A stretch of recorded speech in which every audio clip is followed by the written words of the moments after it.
I used to believe that family was supposed to be permanent, that no matter what life threw your way, the people who shared your blood would be the ones still standing next to you when the dust settled. Maybe that belief was naive, or maybe I just needed it to be true. I was 45 when I moved back into the house I grew up in, our old clapboard place on the edge of Asheville. Divorce behind me, parents gone, and siblings scattered like leaves in the wind. The mortgage had fallen on me after Mom passed, and no one else even asked how I was doing. They had their own lives, their own houses, their own versions of busy. I stayed, because someone had to. I told myself it was the right thing to do, fix the roof, keep the lights on, hold the place together. In my family, I was the fixer, the glue, I'd say, half in jest, half in resignation. Nights spent patching drywall or arguing with bank reps about late fees, I'd still whisper to myself, home isn't just where the heart is, it's where you do the hard work no one sees. The day my sister pulled into the driveway again, I felt a strange mixture of hope and dread. Jessie, 5 years younger, always a little wilder, a little louder, climbed out of her bright red SUV in snakeskin heels and a yoga set that didn't look like it had ever seen a gym.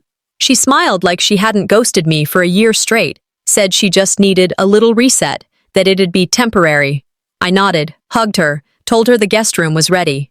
We hadn't lived under the same roof since our 20s. Back then, it was giggles over ice cream and late-night whisper fights about boys. Now it was different. Her energy filled the house like perfume. Too strong, too fast, too much. She asked casual things at odd times. "Do you still keep the house deed around here somewhere?" She tossed out one morning while pouring coffee, then laughed it off when I raised a brow. Just curious. I wanted to believe she came back for healing, that maybe she was finally ready to settle down, be part of something. She's blood, I told myself that night. You don't turn your back on family. She filmed a video call the next afternoon near the filing cabinet. I saw her, just in the corner of my eye, angling her phone in a way that made the paperwork shelves visible. When I walked in, she flinched, then flashed a smile and said she was just checking lighting for a skincare reel. I brushed it off, but the doubt lingered.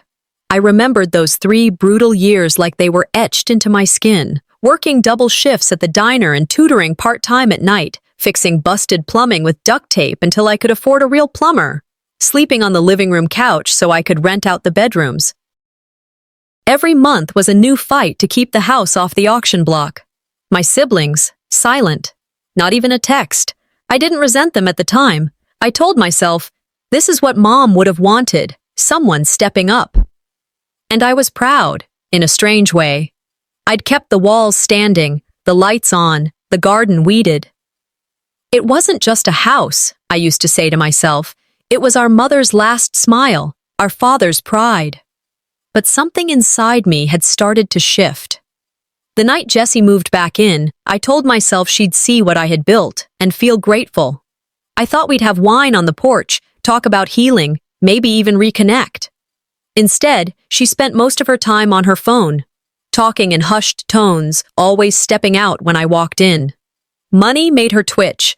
Anytime I mentioned bills or taxes, she'd find an excuse to change the subject. Have you seen that show on Hulu? Or, oh my God, I forgot to respond to this text. One night, I caught a call coming in on her phone. She flipped it over fast. The name just said M, but she turned pale before forcing a grin.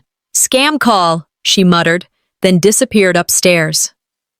Later, I passed her door and heard whispering. "It's almost done. Just a few more days." I froze. I should have pushed open the door. Should have asked who she was talking to, what she meant. But I didn't. I walked away. Because the truth is, I didn't want the answer. Looking back, I ignored the signs, not because I didn't see them, but because I didn't want them to be true. I wanted Jessie to be the little sister who cried on my shoulder when her heart broke. Not someone who'd hurt me for something as cold as property. But things kept piling up. She asked if I had a notary contact, just in case. She said it while trimming her nails in the kitchen, like it was nothing. Another day, I caught her trying to open the locked drawer in the cabinet. She claimed she thought it was the junk drawer. I didn't yell, didn't accuse. I just made mental notes and tried to pretend we were still family. Then came the last night. It was quiet, still.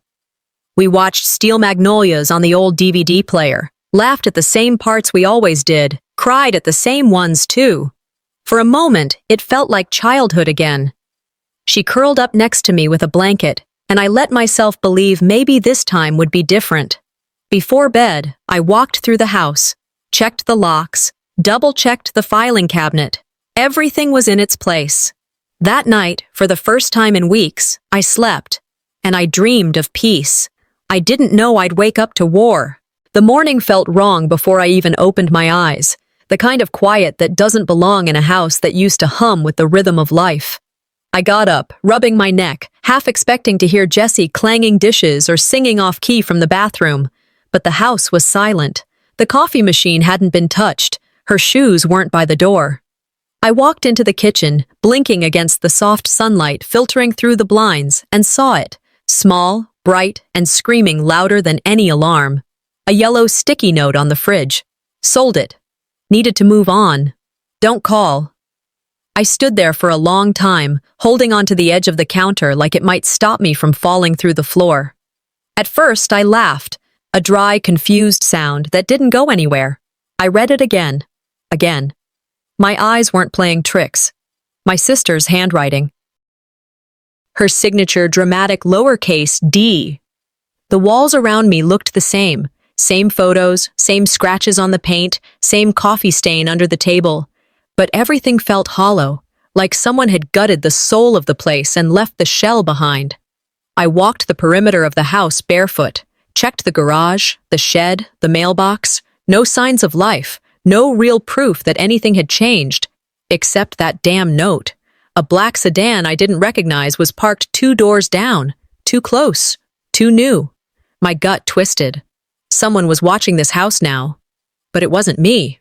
I sprinted back inside, nearly tripping on the rug, yanked open the filing cabinet, hands trembling.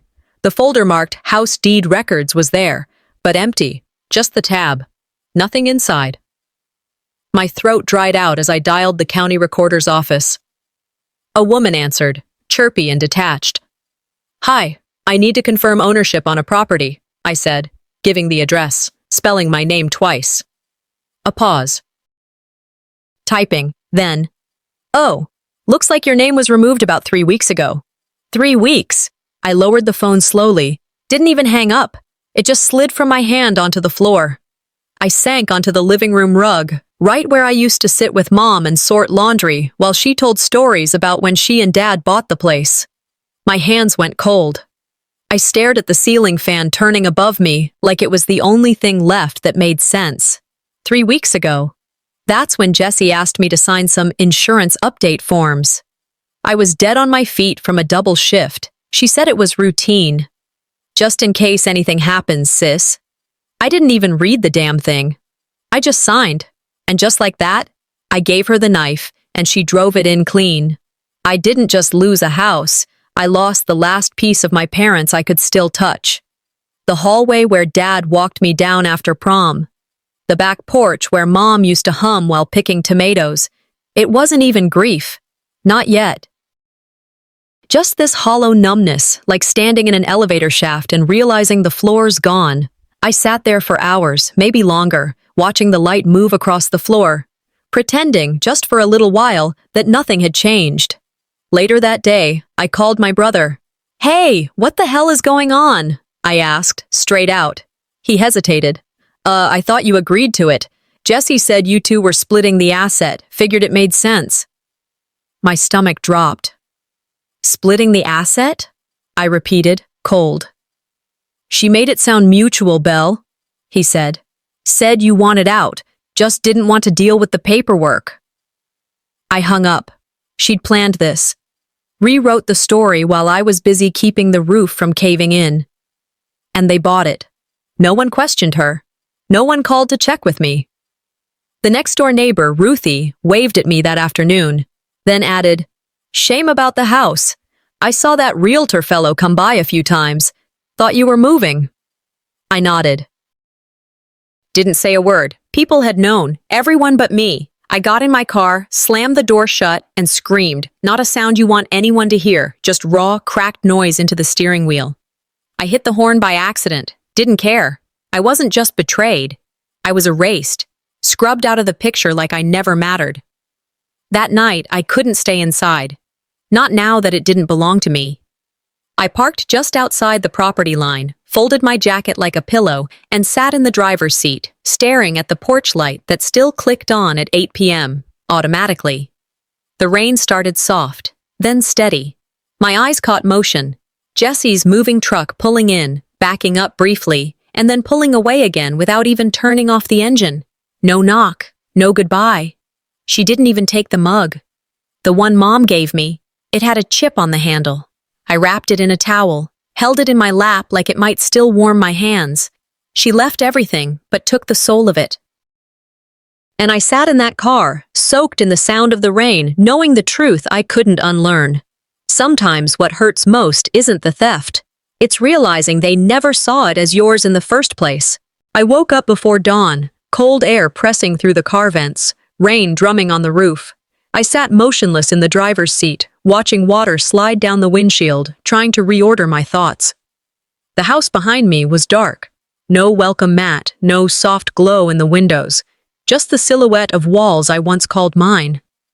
My phone screen lit up with reminders, overdue bills, bank alerts, mortgage notices. I tried motel after motel, but each one turned my card away. Account suspended. I didn't have money. I didn't have a home. Just this ache in every hollow space that used to feel like refuge. That's when something inside snapped. If they thought they could erase me quietly, I'd make this fight loud. I reached out to Carla. Carla was kindness in running shoes, working double shifts, never asking for praise. She said I could stay on her couch just until I figured out what to do. That night, lying awake in her spare room, I stared at a small crack in the ceiling, tracing its path with my eyes, thinking about all the tiny fractures I ignored. My anger wasn't sharp yet. It was slow, gathering heat. The next morning, I called the notary office listed in the costly paperwork Jesse once handed me. The woman I spoke to was polite, efficient. She asked me to spell my name, then said something I couldn't believe. The deed was notarized 3 weeks ago, and your name, your signature was on it. My heart stuttered. I swallowed. I asked if I signed it in person. She paused, then said, "No, it was a digital copy. The notary said she never saw you." I sat on the kitchen floor, staring at a birthday card from years ago, Mom's handwriting, "To Belle, with all our love."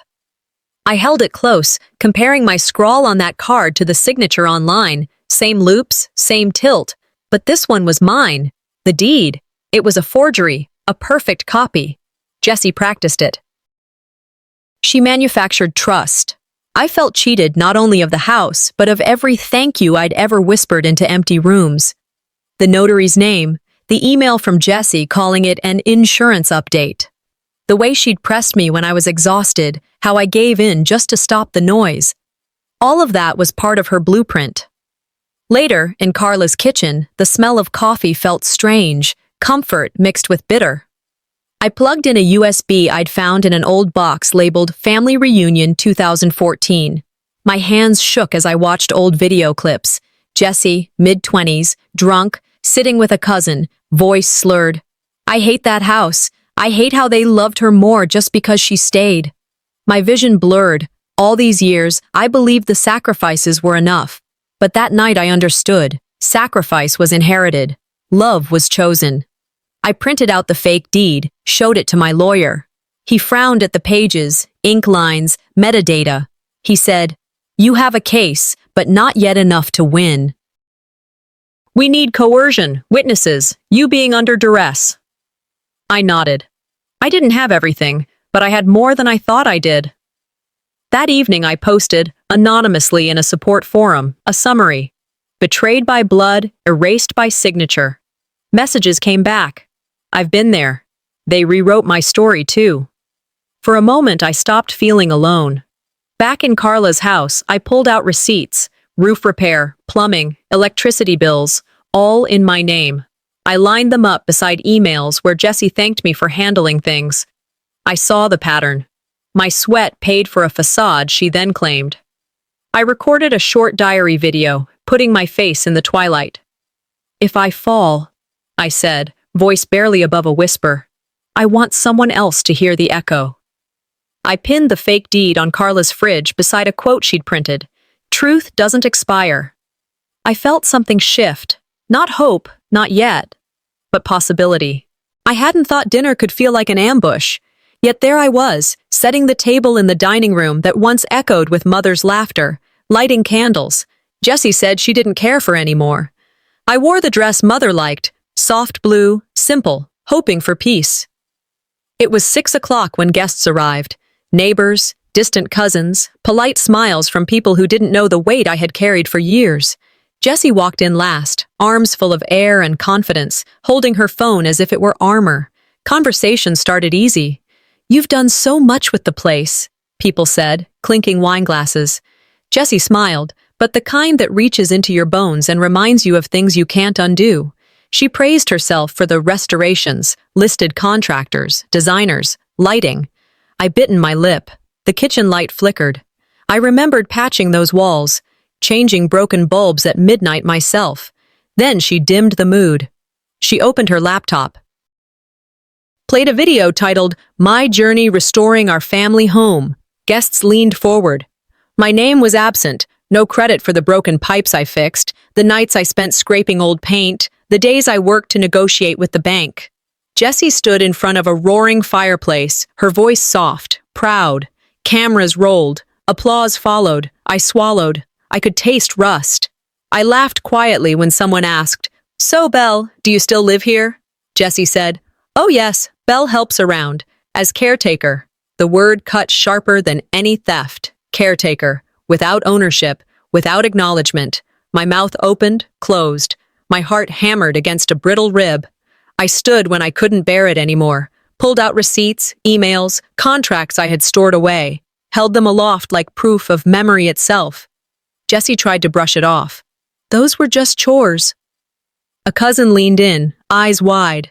One of Jessie's friends glanced down at screenshots backing up my work, my claims. Silence spread, heavy, gasps. Someone started filming my hands shaking as I spoke. You may own the paper, but you don't own what I built. My chest ached. I wasn't asking for applause, but for truth. I watched faces shift. Guests glancing at Jessie, then back at me. Recognition, maybe, or confusion. My father sat rigid, in his leather chair, holding his fork, not knowing what to say. I excused myself and stepped out onto the back porch. The night air was sharp, sky overcast. Somewhere a cicada died in its lull.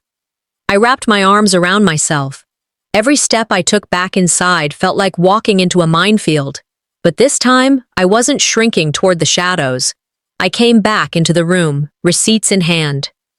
I want the truth to be known, not for pride, but for justice, I said. The room twined with tension. Jessie's face flickered, defensive, then calm. You're making a scene, Belle, she said. Lawsuit or not, perception is everything. Phones shared looks. My heart pounded loud enough to hear. I found the envelope on the kitchen counter when I got home. Thin, official-looking, law office letterhead. I dropped my bags, stood frozen. The page inside was short, a cease and desist order accusing me of defamation and harassment. I read it twice, then 3 times. They said I must stop speaking publicly about the house. If I didn't, they'd pursue legal action. I stared at the wall, saw the chipped paint I repaired months ago, the dandelions I pulled out by hand. She stole my home, then hired someone to tell me to shut up about it, I muttered, voice hollow. Carla's voice echoed in my head. Pause, don't respond when your blood boils. But I crumpled the letter anyway and taped it to my mirror. At midnight, I stood before the reflection and stared.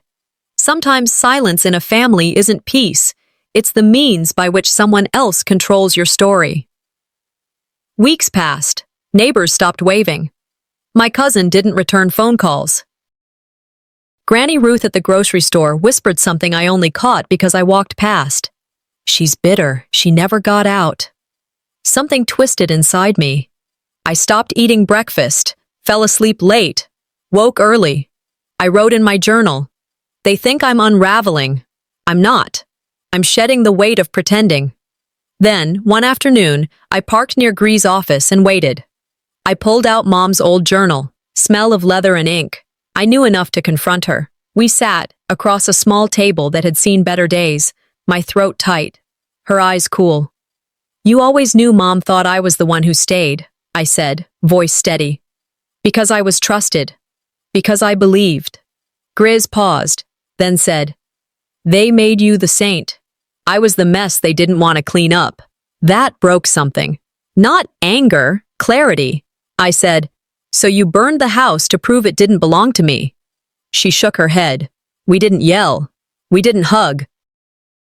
We just sat in that room, letting truth settle like dust in sunlight. Back at Carla's, I leafed through my therapy notes and old red flags, the times I ignored Jesse's jokes about the deed, the time I thought letting small things go meant being gracious. I realized shame had been my oldest companion, but grief over what was lost doesn't mean giving up what's right. I filed a response with my lawyer.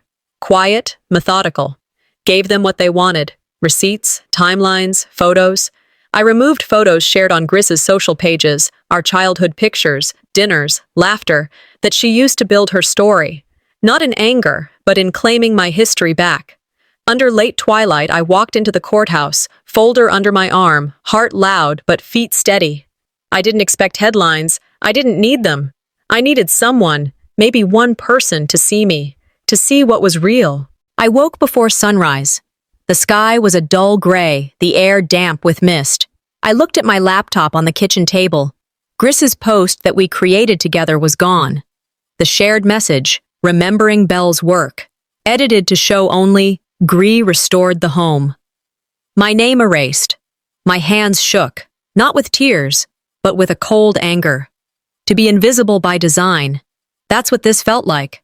I needed something physical to hold on to. I crossed into the part of the house I used to call the storage room, boxes full of repair parts, documents, receipts. The doorknob was locked, deadbolt in Grizz's name, no key in my hand. I stood there, listening to my own breathing. I remembered nights I fixed boards, replaced windows, swept floors, others tossed out. I was locked out, not metaphorically, physically barred from places I'd saved up for, sweat for, lived for. Neighbors began talking.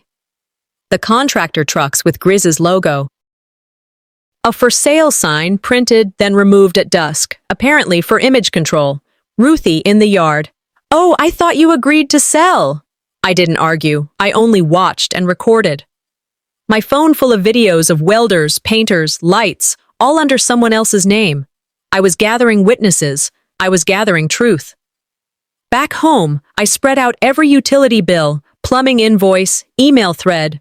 I compared Griff's claims, photographs she posted, stories she told, with my receipts.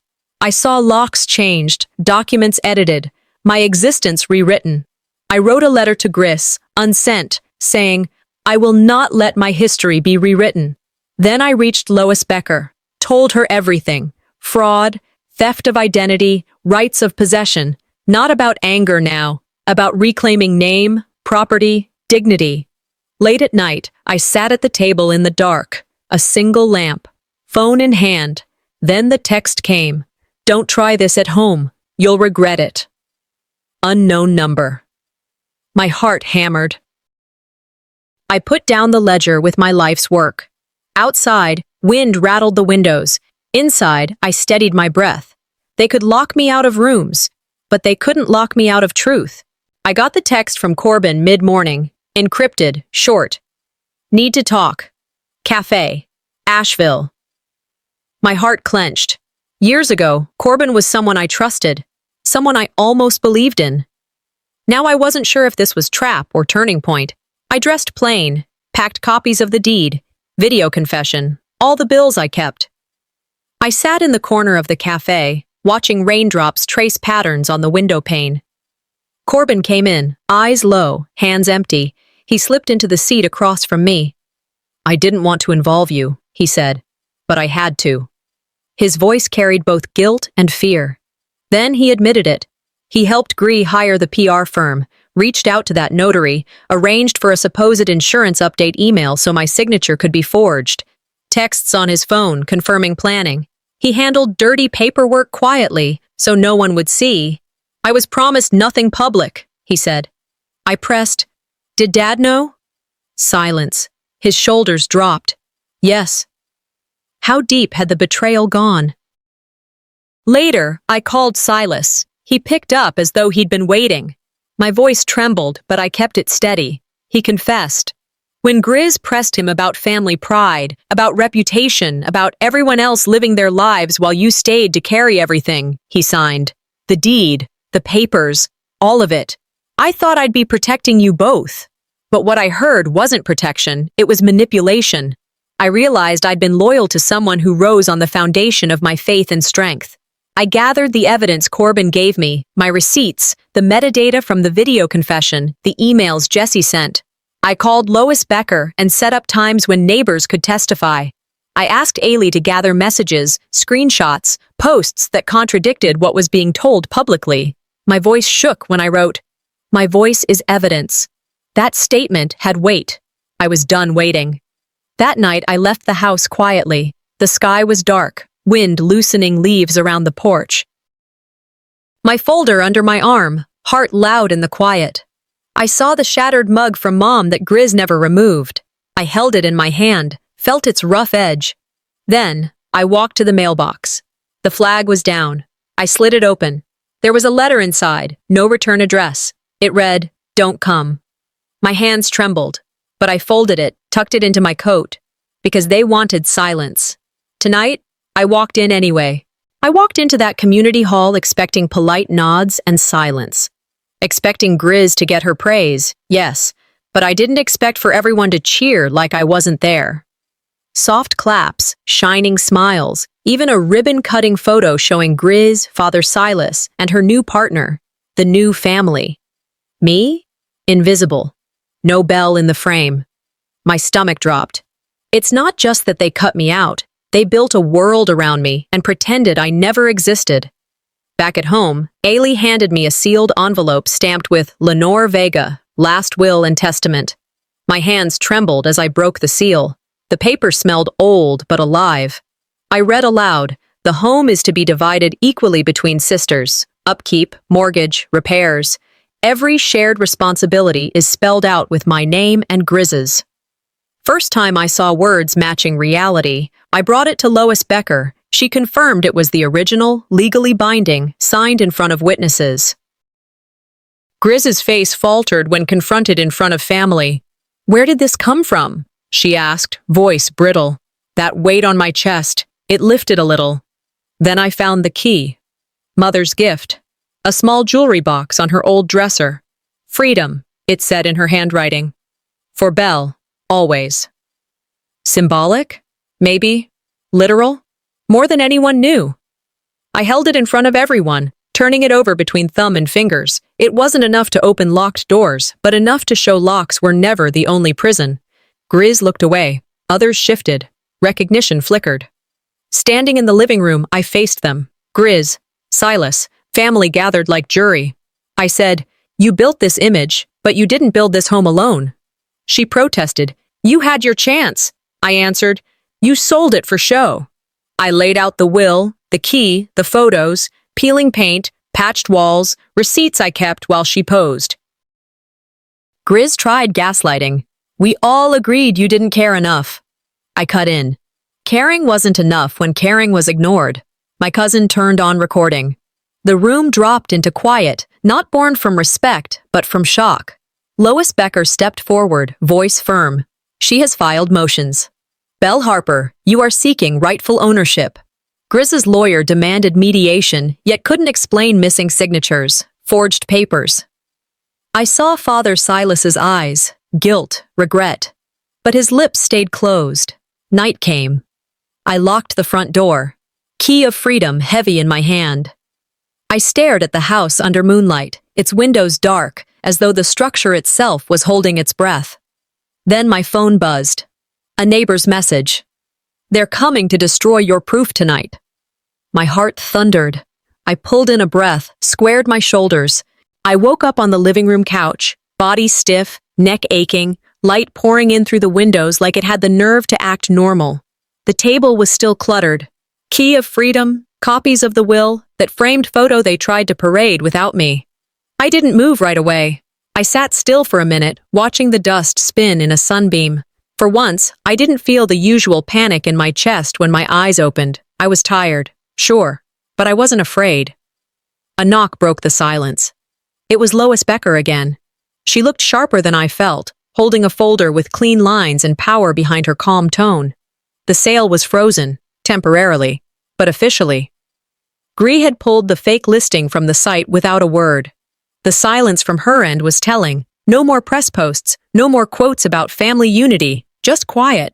That morning, one of the neighbors left coffee on my porch. No note, just a little warmth in a mug. For the first time in years, I realized I'd been chasing love from people who only wanted my silence. Maybe it was time I stopped chasing and just let kindness find me. That afternoon, Grizz texted, said she wanted to meet, just us, no lawyers, no crowd. I agreed, on one condition, neutral ground. We picked Mom's old bench behind the library, the one under the willow where we used to eat melted popsicles.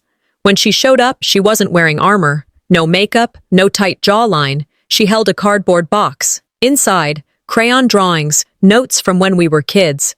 One said, Belle's room, in lopsided letters, decorated with stars. She sat beside me, barely meeting my eyes.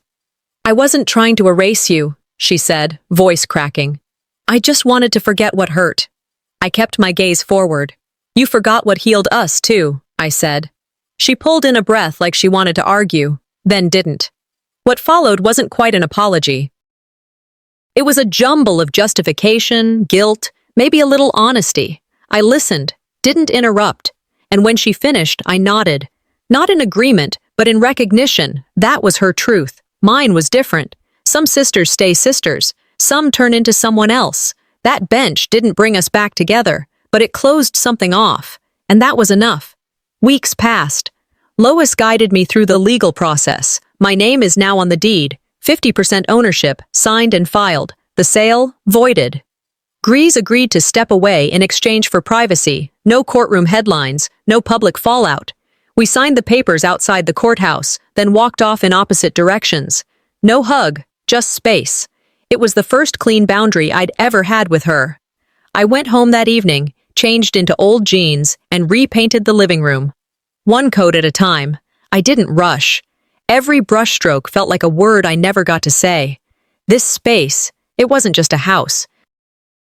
It was a living record. I hung the key, Mom's key, inside a shadow box above the fireplace, not as decoration, as proof that she saw me, that I saw myself. Later that month, I visited Ailey. She hugged me tight, then stepped back and said, "You broke a cycle, Belle. That's rare." We made tea, sat on her back porch, and talked about nothing important, which felt like everything. She asked about holidays. I said maybe this year I'd host. We both laughed, half shocked I even suggested it. I started thinking about the backyard. Maybe turn it into something. A small business. Garden therapy. Flower beds for women reclaiming their space. I started journaling again. Wrote, "Forgiveness doesn't mean reunion. It means I don't carry their shame on my back anymore." I thought about something Mom once told me. The strongest roots grow where the ground has cracked. Now I understood. And to you, if you're listening to this, sitting there thinking your time's already been spent, maybe even wasted, hear me. If you're over 60 and think you've seen it all, trust me, life keeps surprising you. And sometimes, the house you saved becomes the proof you were never invisible. I walk to the front door now. The lights soft, cool air brushing through the screen. I pull the key out of my pocket, not to lock anything, but to open it,